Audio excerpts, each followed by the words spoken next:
Hey there, welcome back friends. In this video, we will try to implement the business logic for our DAO related methods.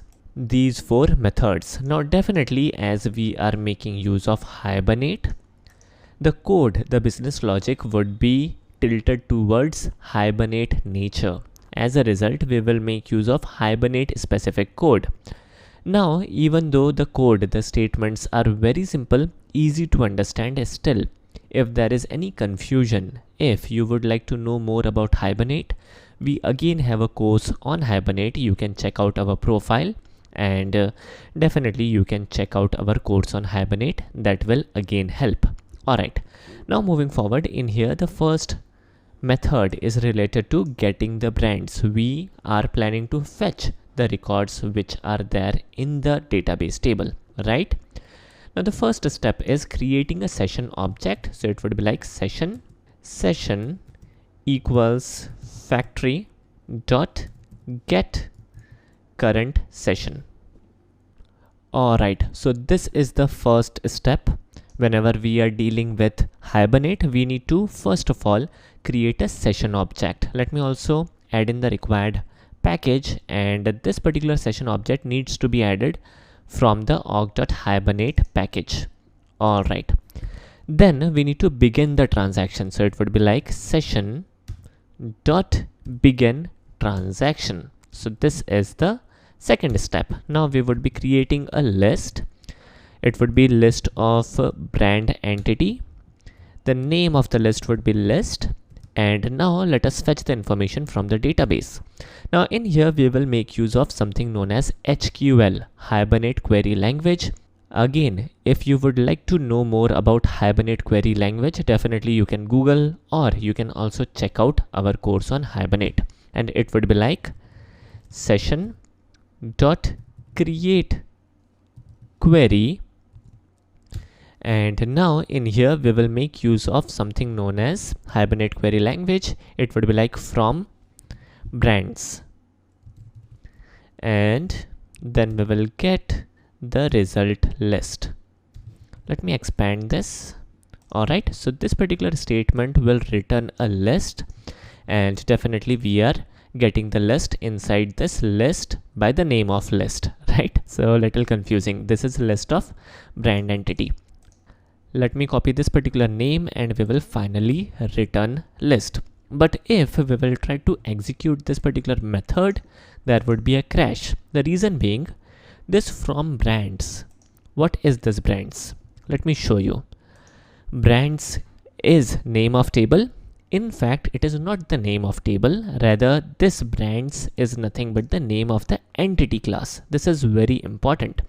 Now, in order to specify the name of the entity class, we need to do something special. Let me navigate to our package where we have the entity class. The package is org.steadyeasy.showroom.hibernate.entity, and here is the entity class. In here, we need to make use of couple of annotation. The first annotation is entity. So we are specifying that this particular class is an entity class. We can explicitly give the name again, and name would be brands in our case. Now the default name is nothing but the class name using Pascal case. So if we would like to go with the default name, it would be brand entity, where B of brand would be in lowercase.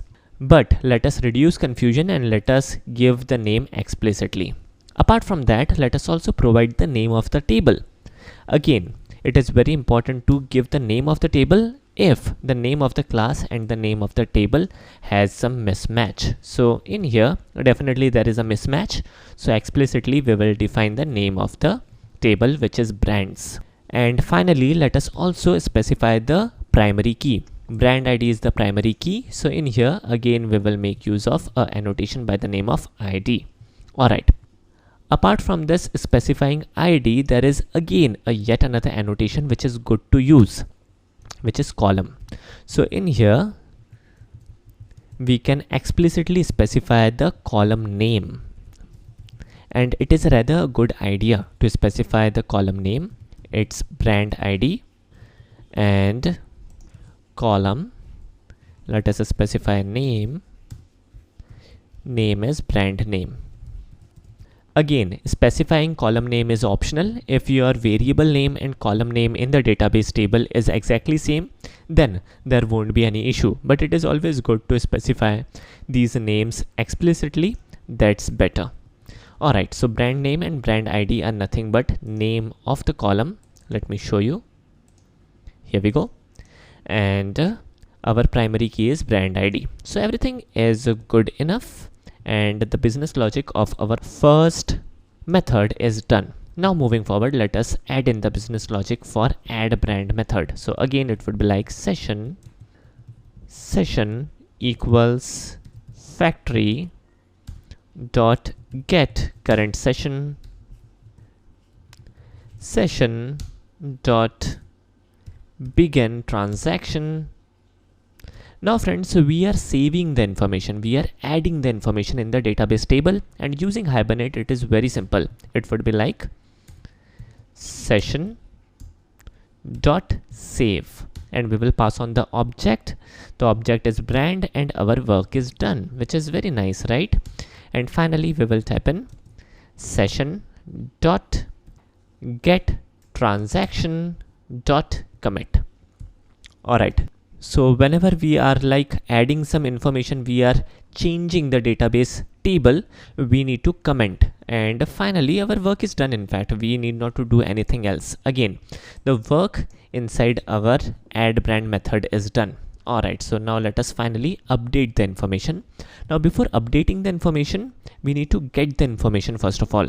So again, let us create a session object first of all. Same steps would be repeated.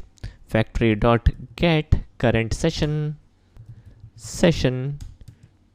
dot begin transaction.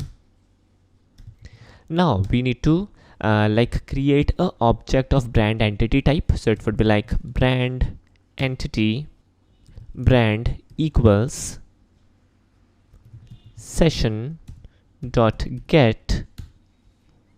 Entity type is definitely brand entity dot class, and ID is what? ID is, let me bring in the ID first in order to reduce confusion. It would be like int ID equals update brand dot get ID. This particular step can be directly done as well, but in order to reduce confusion, let us do it in multiple steps. Alright, so now we have this old information. In order to update this information, what we will do, we will only update the object, and rest everything will be handled by Hibernate itself. So this is amazing. So it would be like brand equals update brand. So we are updating the information of the brand object and our work is done. The final step is definitely by commenting the transaction. So it would be like get transaction dot commit. Alright, so this looks good. Finally, let us delete the information from the database. Again, it would be like session equals factory dot get current session dot begin transaction brand entity brand equals session dot get brand entity, and the ID is brand ID, right? Here we go. And I suppose there is some issue. Yes, there is a issue. We need to pass on the class of the entity class, and this looks good. Finally, what we will do is we will call in session dot delete, and we will delete the object brand. Finally, let us also commit. So it would be like session dot get transaction dot commit. Alright, so everything looks good. Our business logic of our DAO layer is done, and we are good to go. In fact, let us check whether everything is working properly or not. And as we have done quite some work, there could be a crash, there could be some error, but nevertheless we will check it out. Alright, so our Tomcat is restarting. It will take couple of seconds. It is stopping the Tomcat web server.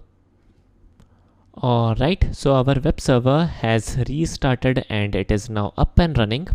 Now, let us quickly navigate to our resource package, brands.java. Let me show you. So here is the URL where we will try to visit. So it is like /showroom/brands, and we will simply perform get, and there would be a crash, I know. Let me show you what will happen. So in here it would be like showroom/brands. Let us hit enter. Let me also show you console. In the background, Hibernate will be able to connect with the database, and we would be able to know as everything is working properly. Alright, so Hibernate was able to connect with the database, but there is a severe error which says message body writer not found for type text/plain, and definitely text is something which we don't want. We need a proper output, right? So in here there is a crash. Pardon me. Let me close this. In here, for this particular URL, there is a crash, which is internal server error, and we will check why there is this error and why we are getting this particular message body writer not found error. Alright, so in our next video, we will deal with what? We will deal with media type, and we will check in place of plain text how we can make use of JSON response and how we can make use of XML response, which are definitely the popular response types. Definitely, whenever we are getting the information as a plain text, it is very tedious to extract information, so we don't want this. In our next video, we will definitely deal with media type in depth. Alright, so this is it for today's video. In our next video, we are going to check couple of interesting things. I hope you guys enjoyed this video. Thanks for watching. Have a nice day and take care.